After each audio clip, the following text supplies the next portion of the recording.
Okay, so we're going to continue with our XSLT introduction. I think last time we looked at the copy, and then I think today we'll look at the copy of. So the copy attribute lets us copy the shell of an element from the input into the output stream, and then we can add stuff to it. So if we're going to change it, we use the copy. If we just want to add some content that's already there and copy it over in total, then we use copy of. Okay, so I think we left off here with this copy, as I mentioned. So what it does is it creates the shell. So if you look here, I have a template that matches a person node from the input stream, the input XML file. And then when I create a copy here, that makes a new person node, but it's empty. And then I can build the content here. So what we're looking at here is a context where we're changing from an element format to an attribute. So you can see that here within the copy, I'm creating a new attribute with the name of first name, and the value is the first name from the input. So I'm changing it from an element format to an attribute format. Okay, again, I went over this one last time. Oops, I always get ahead of myself. Okay, so now here's the alternative where we'll go from an attribute to an element representation. So again, I use the copy to create the shell node in the output. And then here's the syntax for creating a new element. So XSL element, and we put the name. And then note the value of select, which is going to be the content for the element, is deriving from an attribute in the source file. So these two scripts really show you that you can completely go back and forth with XSLT between the element and the attribute representation. So remember at the very beginning I told you that really those are semantically the same. The information they convey is the same. Best practice is to use the element format and only use the attributes to disambiguate and clarify things.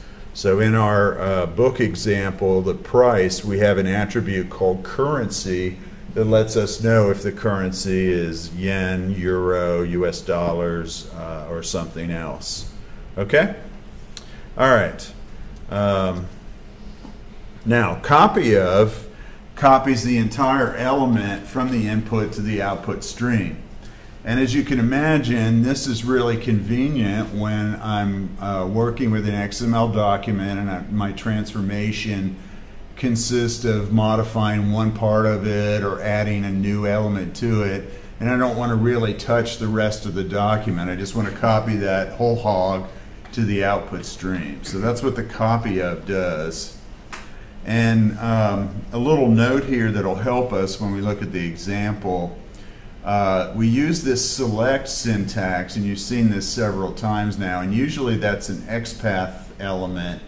Here we're going to often use what's called the universal match. So this is a wildcard, the dot, and it just stands for the current selected node. Okay, so I think when we get to the script, that'll make more sense. You don't need to use the XSL output. This goes in the head of the document, but you can. And basically you can specify that the output will be XML, which is the default if you don't specify otherwise, HTML, or text. This is kind of funky the way it works, because basically you can completely ignore it and do any one of those three options manually. When you do the HTML, it's weird because it will give you a basic HTML structure, but it's often not exactly what you want. And one thing that I've had trouble with XSLT is figuring out how to get the doc type in there. In some of the work that I've done, I've actually written a script that just does that manually without XSLT, because I haven't been able to figure out how to get it to put that HTML5 doc type in there. anyhow, you can do this, and you have to kind of play with it to see what you get. It's sort of weird because if I put scripts in that build the document manually and I tell it to do the HTML output, you would think then that, oh, hey, I should get it twice, right? It doesn't. Somehow it seems to understand the structure. So, okay. Our next one is the if test. In a second, I'll go ahead and we'll look at a script example here. And so I'll be kind of jumping back and forth between the PowerPoint and the examples we have. So this is a single test. It doesn't have the else condition, and you just have a Boolean expression. We use character entities for the comparison operators. So the less than, greater than, those are going to screw up the markup and make the XML document invalid. So we have to use the character entities for those. So here's an example. Again, this is from that Rocks 3.0 Learn XML book, which is now about 10 or 15 years old, but it was really great because it just shows you one simple example for each syntactical thing, so it makes it really easy to learn. So if we look at this template, it's going to match the character nodes, and in this particular XML file, the nodes have an attribute called age. Do you see that here on the slide? Where's that attribute?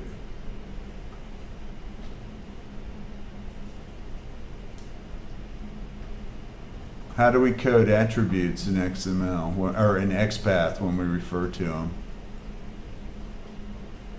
We use the @ sign, right? So if you look at the second line of the script, it says XSL if test equals @age and GT 110.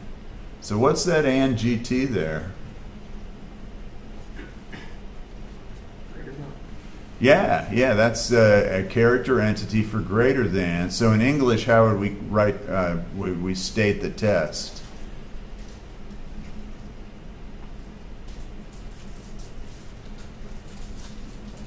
Come on, take it through. You got it. So you know that's a greater than. So if the age is greater than. Yeah, exactly. Very good. If the age is greater than 110. So this is going to be a conditional script. It'll look at the age value for each character, and only if the script is true will it do the stuff between the opening else if and the closing else if tags. So basically this is conditional output. If this is true, we'll go ahead and put a paragraph into the output stream. And I apologize for not updating the slide. This is old school deprecated HTML. So that B is actually a bold tag. What will we use nowadays instead? Yes? You could use the style sheet, although here, because it's an XSLT transform, I'd probably go ahead and just use the equivalent tag that's not deprecated. Do you know what that is? Strong, very good. Yes, it's strong. So we use strong for boldface, and the idea behind this is that really you're not supposed to just describe how to show it, you're supposed to describe what it means. So strong means emphasize this strongly. Usually that means boldface, but that could mean something else, right? And then we used to have I for italics, now we use emphasis for that, EMP. Okay, so again, this is old deprecated HTML. It's not a bad thing to learn that because some of the social forums and chat rooms and things like that still let you use inline HTML when you post your chat. And so if you want to make something boldface, you can use the B tag. If you want to make it italic, you can use the I tag. So it's kind of good still to know those. Obviously, you don't want to use them in your HTML work, right? We want to validate and use modern HTML5. Okay, so again, what this does is it says, okay, hey, if the age is greater than 110, then we're going to create a paragraph with a bold element. What's this here? Value select dot. Yeah, and so that'll be the character, which really turns out to be the name of the character.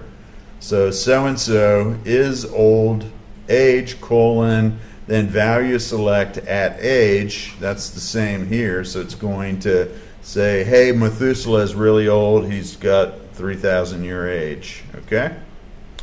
All right. Let's go ahead and pause here. And now we'll take a look at the scripts. And I think I owe you a script too that we didn't look at yet. So I want to kind of move back and forth here between the PowerPoint and the sample code. So let's see here.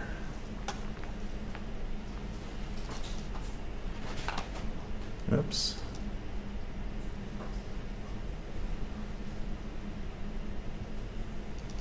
Oh, here we go. So, so we did the people, element to attribute. We saw the attribute to element. Pretty sure I did the copy of, which copies the whole thing. Let's take a look at the if, and then we'll go back to the slide. So for your own use, when you look at these, the way I've done these is you have the original XML, you have the XSLT transform, and then I've gone ahead and persisted the output. Now, Emily, that issue that you raised about CC not supporting this, you see where that says characters XSL.xml? That's an XML file that has that magic linking code that links it to this XSL sheet. So let's go ahead and take a look at that. I think it'll open by default in Dreamweaver, but again, we don't need that. And also, you can use the Dreamweaver CCC to do this. Okay, actually I was wrong. What it did is it opened it in the web browser, and it's actually showing the sheet here. Let me see if it'll let me show the source. Oops, what's going on there?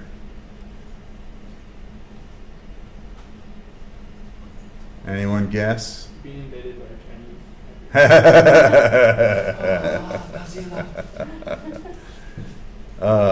I was just thinking of that one funny punk song, but that's Japanese, not Chinese, right? I think I'm turning Japanese. What is that, the Vipers or Vapors or something? Okay, this is UTF-16. So what happened was when I transformed this, I forgot to tell it to use the UTF-8, and so this is what the Unicode tuple byte looks like in the browser. So that's why we're having a problem with that. Okay, so I think I might be able to show you that in a different editor here. But check out what's going on. So the recorded age is unusually high. Please check original data. Methuselah is older than expected. Please check if this character's age, 800, is correct.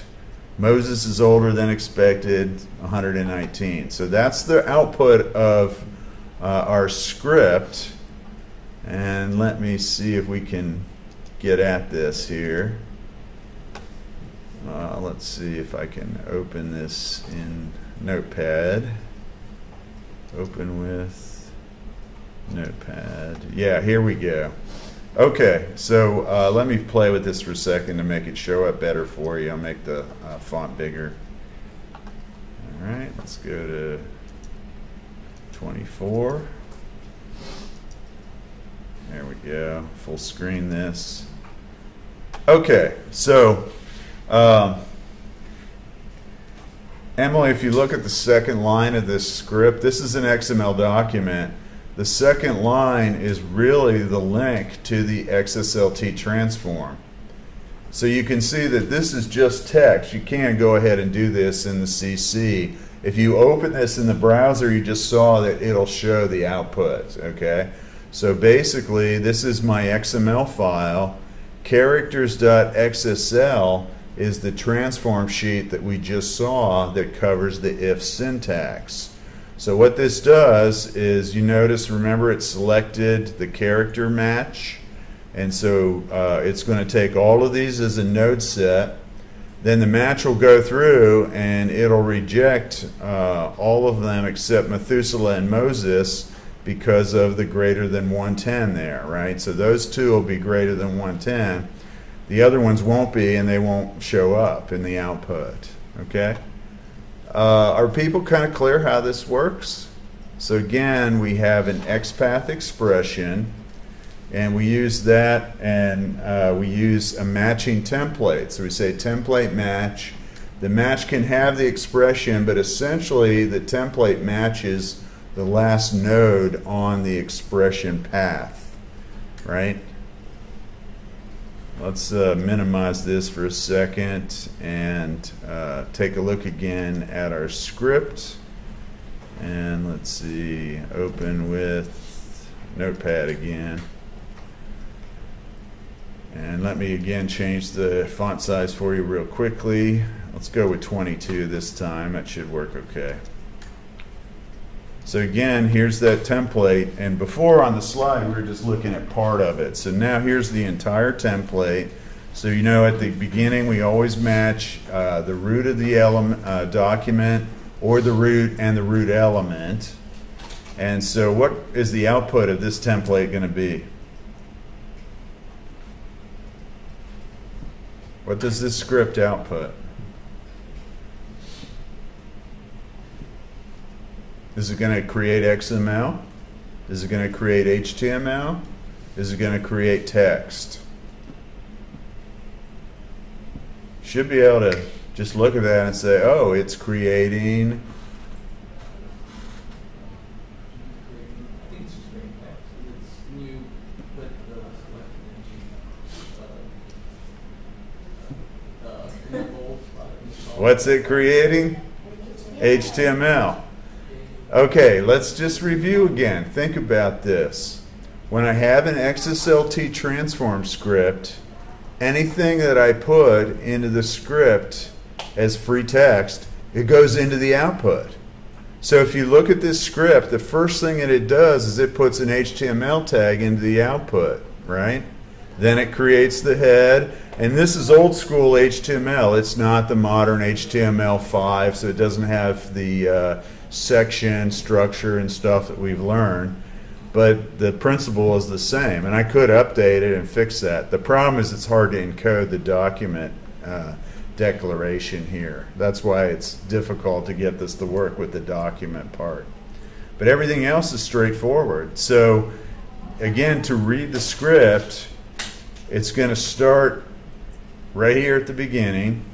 It outputs an HTML tag, then the head, then the title, then the head, then the body, then the H3, all of this text, and that's the closing tag there. So then when we get down here where we have apply templates, it's going to grab all of the content from the source XML. So character's character, so that's going to be every character in the, let's see, where the hell are those? Each one of these characters, right? So character slash character is XPath that creates a node set that's going to be all of these characters, right? Does everybody see that? Okay. I know this is a little strange. It's really declarative programming, and we don't really teach you how to do that anywhere except here. So we have to kind of look at it and see how it works. So now this characters slash character, that says apply templates. So here's the template, and notice this part, character, matches the collection of nodes that we're getting. So this XPath select characters character creates a node set of all the character nodes. It sends it to the template match. Then we apply the if test on the age attribute. We already explained that. It's only going to pick up 2, so the output will just be for those 2 nodes. I know this is kind of a silly example here, like why would I do this? But we can easily translate to a business context, okay? So for instance, if I had an unusually high unpaid invoice, I could use an if statement to go through all of my invoices and give me the ones that weren't paid that were above a certain amount of money, right? Would that be useful for a business? Hell yeah, those would be the ones that I want to concentrate on trying to collect, right? So again, even though this is kind of a silly example, do you see how we can use this for things that are significant? Okay, so again, what it does is it comes down, puts this stuff into the output stream, calls the template, that puts this stuff into the output stream, but only if it matches the condition. Then the script returns and it finishes out, so it closes the body and closes the HTML, and it's done. Okay? Do you kind of understand how to read these and understand how they work? Okay. So again, what we have here is a series of very short individual examples that basically explain how to do pretty much everything you need to know.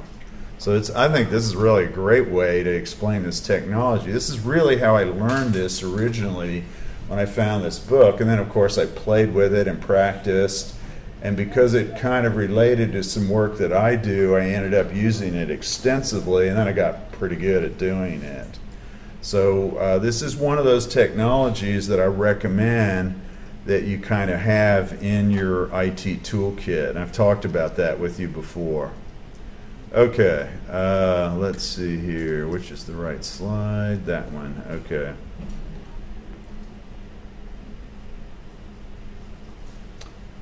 All right, so let's come on back here and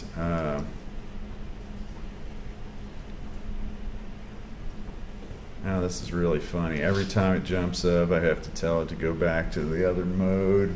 So it's sort of tedious here. There we go. Okay. So the next one we're going to look at is the two-way conditional. So in XSLT, we have the if for a single if statement. They don't have if else. Instead, they have a different structure, and it's choose, when, and otherwise. So if you look here at the syntax, we have an XSL choose element, and then within that we have a when, which is the if, and an otherwise, which is the else. Now, how many people are asking themselves, well, why don't they just have if then else? Well, nobody cares about that? Well, as a computer scientist, it's interesting. It turns out that it makes it more difficult to write a parser to handle the XSLT language if the if can be both a singleton and part of an if then else statement. And so they kind of took the path of least resistance here and created a different structure for the two conditional statement, and that's the choose, when, and otherwise. Okay? So at some level you could kind of say the people that designed XSLT were lazy. That's a really extravagant computer science joke, by the way. Okay, so again, we have XSLT choose and a closing choose element here, and then within the choose we have the when, which is the positive test, the if, and the otherwise, which is going to be the else. So now if we look at our example, well, this is similar to the previous one, but now we're going to do something either way. So again, we're matching on the character. We're using the same XML data file as before that we looked at. And now watch the choose code. So it says when the test is the same. What's that? How's that read? You should be able to explain this now. We just saw this. So tell me what that means. Yeah, when the age is greater than 110. Very good. Okay, so now it's kind of clear. And then we go ahead and do the same thing we did in the previous script. So we create a paragraph and a bold, old school deprecated tag, and then value select dot. What's that again? A little bit louder. The current director. That's the current character. Excellent. Okay. So this is going to catch Methuselah and Moses like we saw. And then if we come down here to the otherwise, now this is going to be for every other character who is not greater than 110. And what does that do? Value select equals dot. You just told me what that is. Tell me again. The current character. That's the current character. Okay. Yeah, so either way, now it's putting out a paragraph and a bold tag. This one puts the information. It says, hey, there's probably a mistake here. This person's got an age it's greater than 110. That's not too likely, right? And then in the otherwise, it's like, oh, this person's okay. Their age is not excessively old. Okay? Does that make sense? All right, let's go ahead and look at the actual files again. So again, I'll pop in and out of the PowerPoint today as we're doing this. So here are our choose examples. And again, I'm going to reiterate this a couple of times so you understand. I've given you the examples in Blackboard. Each example is in one folder. It follows along with the PowerPoint that I'm going through. And you'll have the XML source file. When I have XSL in the name of the file, that means that it has that linking code that links it to the style sheet. The HTML file is the same output, but it's been persisted. I had to use a tool to do that. So when I look at these in the browser, they run the transform and it's in memory, and they display the output in memory. You have to use a third-party tool to save that output to disk. Okay, and I have a script that works nicely with batch files that I use in my work. Okay? All right, so again, let's open this with Notepad so we can see the code. So there's the code that we saw before, right? So we don't need to keep that open. It's the same XML file, except that it has a link now to the character choose XSL.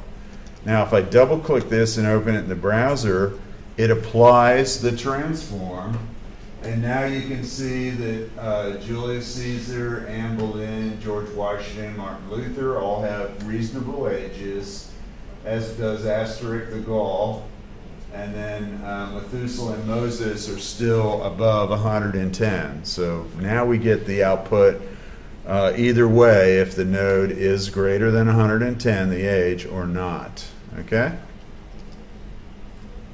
And then, again, the HTML is just the static transform. So it's going to look exactly like the way that the browser shows the transform.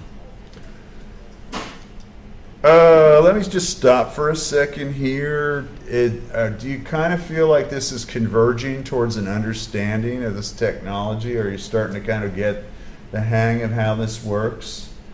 So I write these templates to do individual output.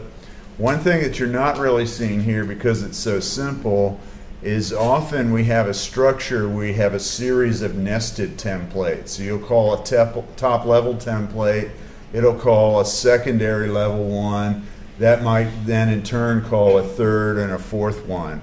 And that hierarchical structure that way kind of is reflected typically in the XML document. Okay? So when we write our own transforms, like to do jQuery, they get a little bit deeper than these simple examples. Okay? All right. Again, I think this is a very important technology, and I would urge you to try and get a handle on it here. Okay. The next one that we're going to look at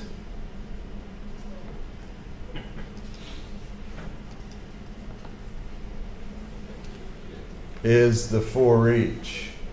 And this is very subtle because if you kind of getting a handle on this, you notice that when I submit a group of nodes with XPath to a template, it applies the template to each node one after another, right? So just like now, we just did this with the characters, where we matched the character nodes and we sent them to the template that had the choose match, and basically it would process each one of those, right? So what's kind of weird is that's pretty much what a for loop is, but it does have a for each mechanism as well.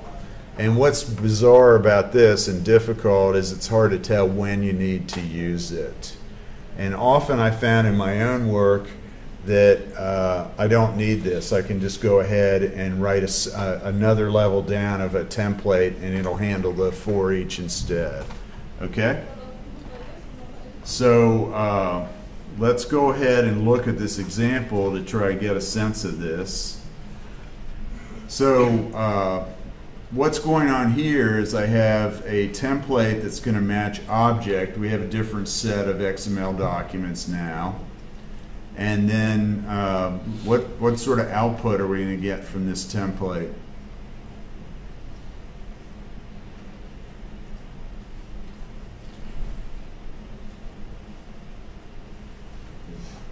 Note my language is very specific, so I asked for the output of the template, not the output for the transform. So really we're looking at just one part of a transform. You can tell what the output of the transform will be, though, again, because what is that? Yeah, it's an ordered list in, unordered list in HTML. So this is a fragment of a larger transform script, an XSLT document that's going to output HTML. This particular template is going to take a set of object nodes. It's going to start an unordered list, and then it's going to create a list item. And notice this. So basically what's going on here is that this is a child element of object called characteristic. And so for each of the characteristics, I'm going to create a list item. And what's this dot here?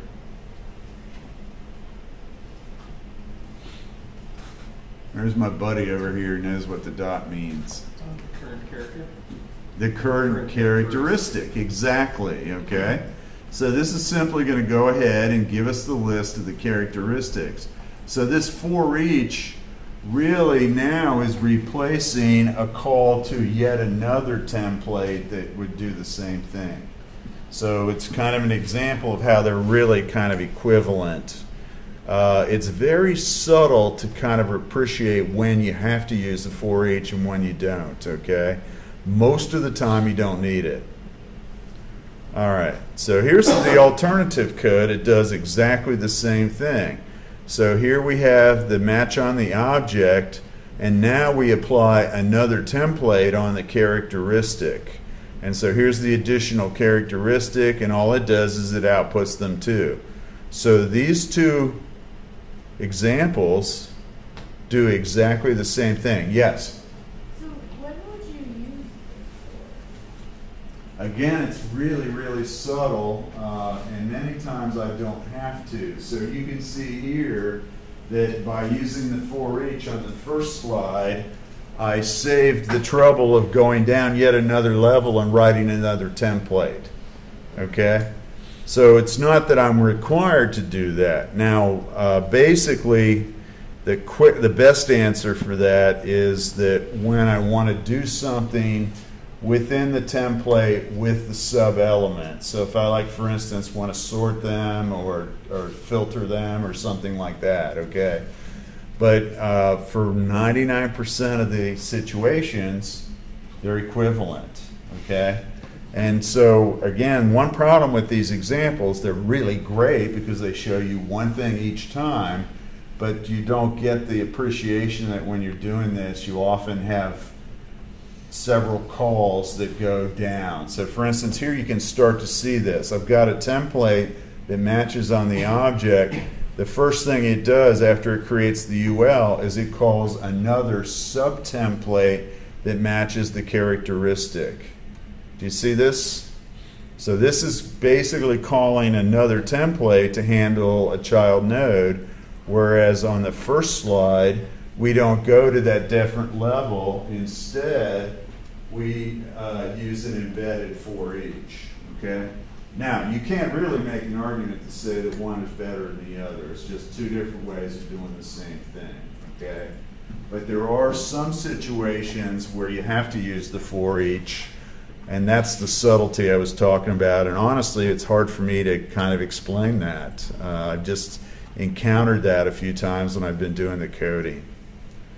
Okay? So again, this for each just lets us process a child set in line in the template instead of having to add the next level to the document here.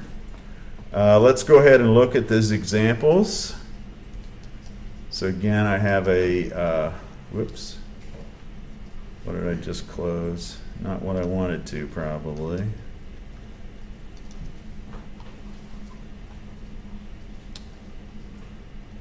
So again, here's our for each folder. Here's the XML file. Let's look at the whole file now. Again, I'm going to use Notepad so I don't run this. So here's the structure of the XML. So we have two objects, car and motorcycle, and then we have a list of characteristics. If you do programming, you'll sort of recognize this as like an object-oriented kind of concept, the idea that objects have characteristics or data information. So this is one way to represent objects in XML.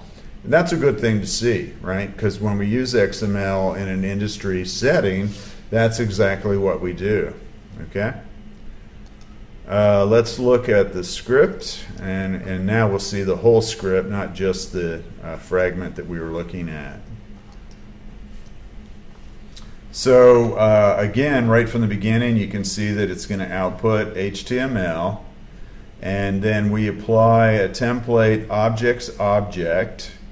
So here's the match for that object, and then we create a level 3 header, characteristics of value select at name, and so that's going to be the name of the object, and then we apply the subtemplate, which is the characteristics, and then that's just going to create the ordered list here. So it's kind of funny, this actually is not the right example, is it? It's not showing the for each, it's showing how to use the second template to do the same thing. So the difference here is instead of using the apply templates here and having it go to a second template, I replace this with the for each and I inline it, and then I don't have an additional template. Now there's nothing wrong with doing it either way, okay? Again, here it doesn't matter which way you do this, okay? All right. That's really 99% of this. We've looked at it now. Now we're going to look at some sort of gravy that just kind of enhances it. So it turns out that I can sort those. There's a few other things I think I'll probably just let go that we won't do because they're more obscure. So let's see here. Let me go back to my presentation.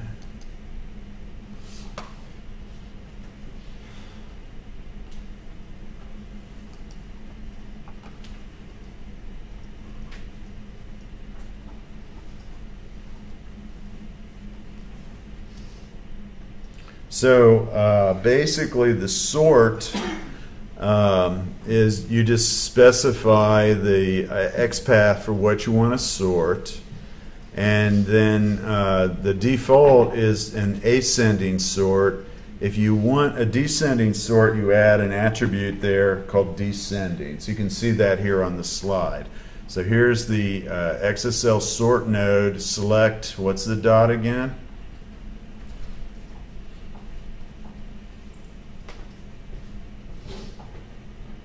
So you can't tell from here what specifically the dot is. In general, the dot is whatever the current template is working with. So it's the current node, okay? And then this says order descending. Again, if you don't put that in, it'll be the default, which is ascending. Here's our sort example. We're still using our objects that we saw earlier. And now you can see apply template, select equals objects object, sort select equals at name. So that's going to sort the objects on their name initially, and we actually have two sorts here. Whoops, sorry about that.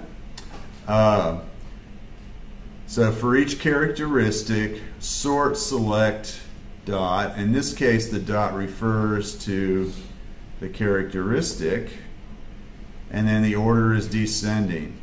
So this is going to give me a list of my objects where I've sorted first on the object name, and then within each object I've sorted in a descending order on the characteristics.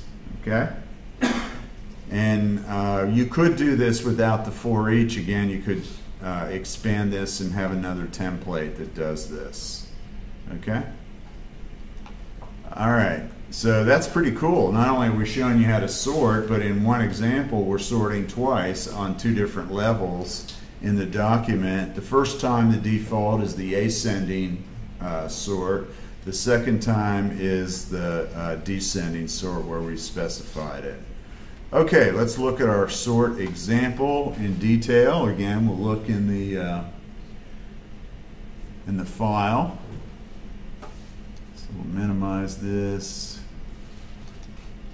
Kick on over here to our file. There's our sort directory, and so and here are the files. So we have the objects XSL and XML here. Let's see. So open with Notepad. There we go. Okay, so this is I think a slightly expanded version of objects. So we have car, orange, giraffe, prawn cracker. Does anybody know what that is? A prawn cracker? That's a British thing. It's a snack food in Britain. So it's basically a like a shrimp cracker, I guess we'd have in the United States. I've only seen that before in this example, so I always thought that was kind of funny how you pick up these little odds and ends, you know, as you do stuff. Okay, let's look at the transform now. So open with Notepad. Again, we're going to do HTML output. We put a title, object characteristics. Our first template grabs them by object and sorts by name. And then the object template sorts the characteristics using a for each, and it sorts them in descending order. So again, it's pretty straightforward. There's not a lot new here. We're just adding the sort node to specify that we want the data sorted. And, oops, why isn't that working?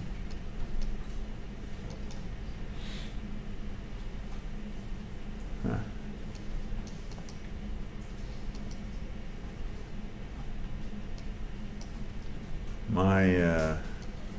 There we go. I hope that doesn't screw up the video.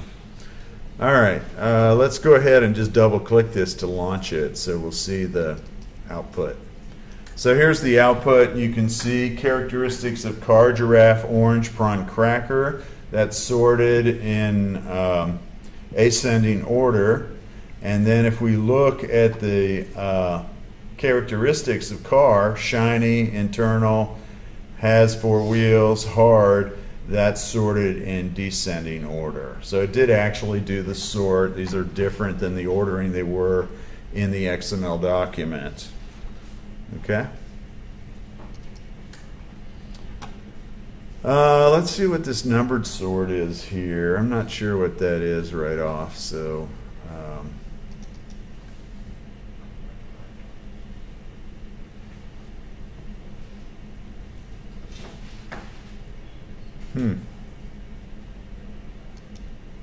I have to look at the script and see. It looks like the script is just putting some output values for numbers there. Let's see.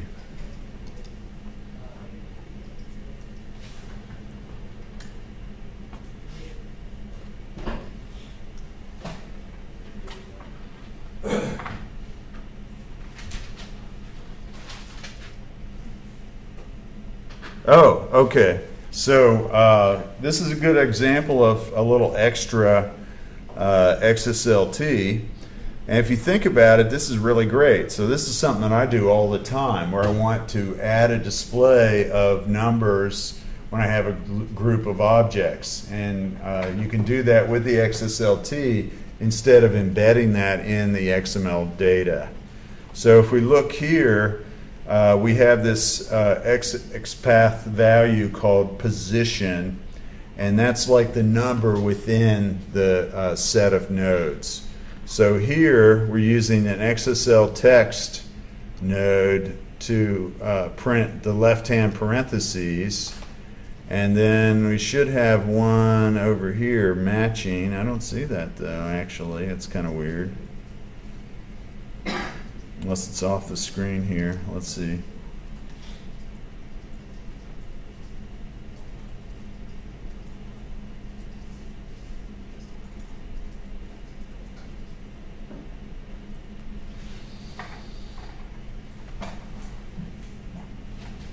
Huh. So it starts an open paren, prints the position. It looks like we're missing oh, there it is at the end there. You see it here? So what it actually says is this is position X out of, and there's another one here last, which is going to be the number of the last element. Okay, you could have used count here too. So that's kind of neat. It adds a little bit of numbering in there on top of doing the sort that we already saw. All right, where are we at on our time here? About 12. I think I'm just about done with the rest of this. Let's go back to our PowerPoint then.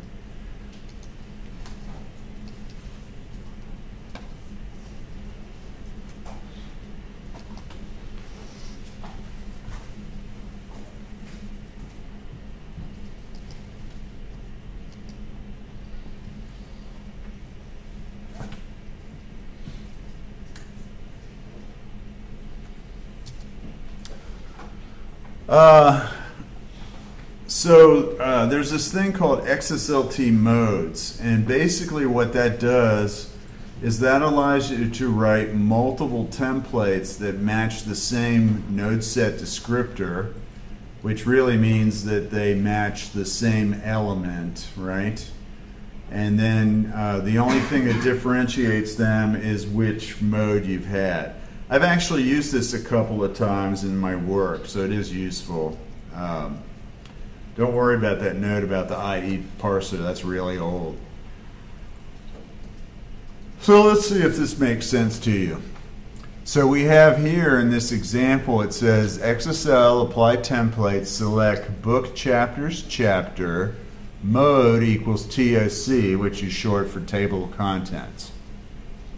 If you look at the next line, apply template, select book chapters chapter, that's exactly the same. Mode equals full text. So the idea here is that I have two different matches on chapter, and they're differentiated by their mode. Can you kind of guess what's going on here? What would the content be different in the two templates? What does the one for TOC do?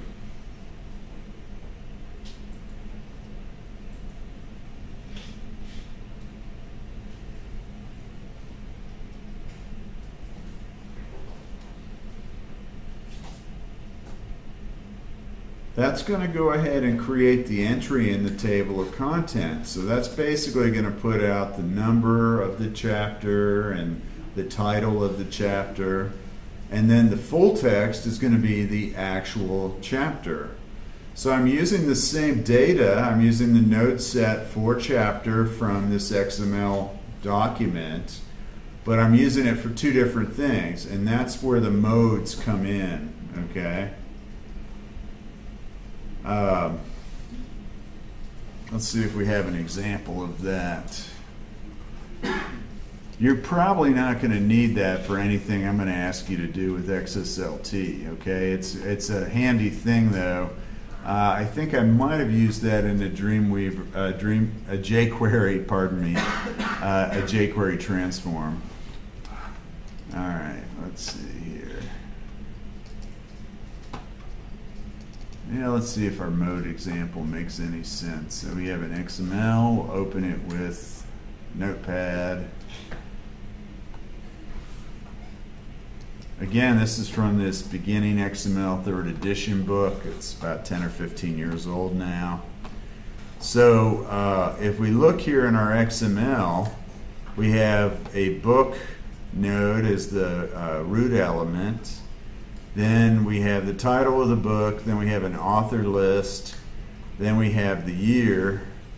I guess it's not as old as I thought, right? 10 years old.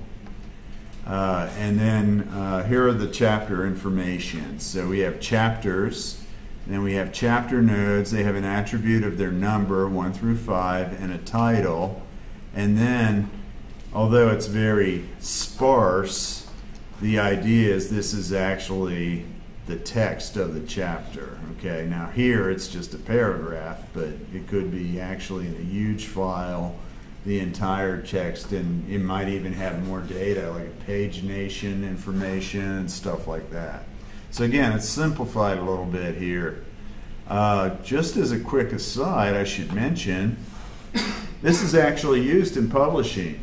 So and it's very, very convenient to have that. So I can take the XML and use it to output different formats of the same book. Imagine a paperback or a hardback, an electronic version, and actually that could be several different types of ebook formats, right? So, you know, whatever Amazon uses, whatever, you know, the Apple uses, etc. Okay, let's look at our script here.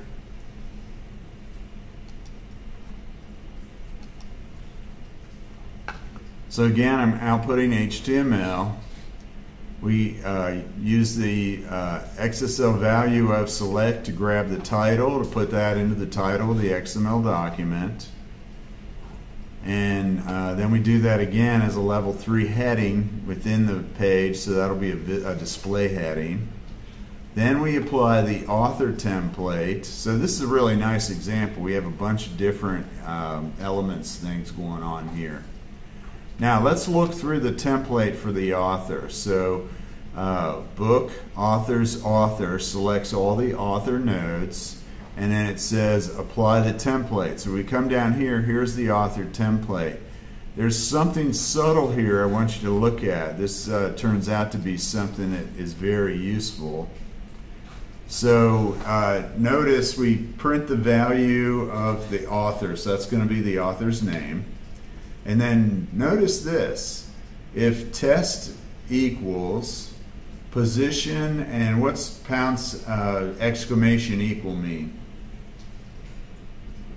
Not equal, right. So that's like we do in Java and JavaScript. So basically it says if this is not last, if it's not in the last position, put a comma and a space in. If it's equal to last minus 1, that is, it's the second last one, then output and the word and a space. Okay? And then if it's in the last position, output it and put a dot, a period. So that's actually code to, you know, format a comma delimited list in the King's English. and put it correctly. So you have a comma separating those. You have the and between the rest of the list and the tail, the last element, and then you end the list with a period. And so that's all done with this pseudo method called position, which returns the position in the current list. Okay, now I can use that for numbering too, right? So if I wanted to number these, that position would tell me which one they were in the list. Okay, let's go back up. It turns out this is actually a really great example, because before, where we were seeing one simple thing, now for the first time we have a transform that uses multiple matching templates. So the first template I just called was the one that does formats the author. Now we're going to have two template calls that use the modes. So the first call is going to create the table of contents. So it's going to grab all the chapters, send them to the script that has the mode of table of contents. Then it'll go back and do the exact same thing, but it'll call the script with the full text. So if we go down here, here are our two templates, and one has the mode of table of contents, the other has the mode of the full text. So value select at number, that's going to read the number from the value into the chapter, the value for the chapter, like this is chapter 1, 2, etc., into the table of contents, and it's going to put the title of the chapter there. You can see that. And then when we actually print the chapter out, we use the full text mode.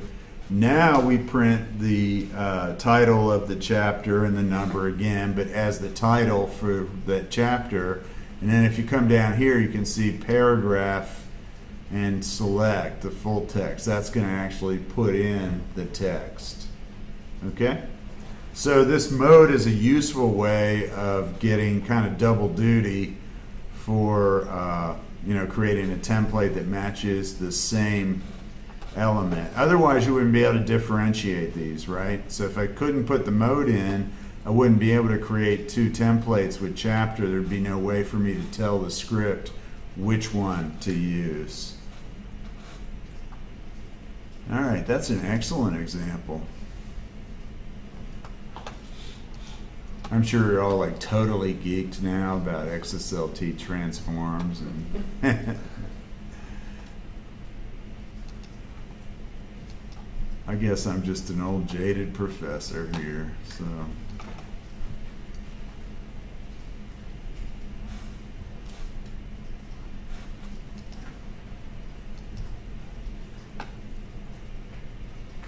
So we're rounding third and headed for home here. It turns out that you can use parameters and variables, and parameter is passed in by the parser from outside the XSLT script. We're not going to really cover how to do that. Variables are actually calculated and assigned inside the script, and there's some additional examples of these, but I'm not going to go ahead and use those. Now this is something I've never mastered. It's possible to create a named template. So the idea is I can create a collection of named templates and then reuse them in different transforms. But again, I'm not sure of the mechanism for that.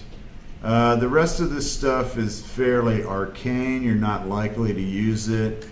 There's a mechanism to create multiple output files. I think some of this is Microsoft specific to their parser. There's a way to create unique keys for indexing documents. So, and imagine again, in a publishing context, I want to automate the creation of the index. I could do that with XSLT. There's a lot of additional stuff that we're not covering here. So you have control formatting numbers, you can generate these IDs. One thing that I want to cover, it's really important when you do the binary or text outputs, is you have to use the character encodings. And so, for instance, if I want to create the new line characters so that when I have a document that ends of the lines are displayed, I'm going to use these and pound 13 and pound 10. So who can tell me what these are? Have we talked about this at all? You might have seen this in a computer programming class, actually. So what are those? Anyone? Well, it turns out that different operating systems have different end-of-line characters. The Windows system uses a carriage return line feed, and the carriage return has a value of 13. I think that might be in hex. And the line feed has a value of 10. So that's what we're looking at there. On the Unix, Linux, and Mac systems, it's just a line feed, just the second part, the and pound 10. Okay? So when I write the script to do binary output, I would do that. So for instance, if I want to write a script that does CSV, I would write something very similar to that code that generated the author list. CSV is basically each field is separated by a comma, and then each record is separated by a line feed, and so you have one record per line. So you need to use these when you're writing the binary outputs that output text. Okay, that's more than enough for today. We can end a few minutes early.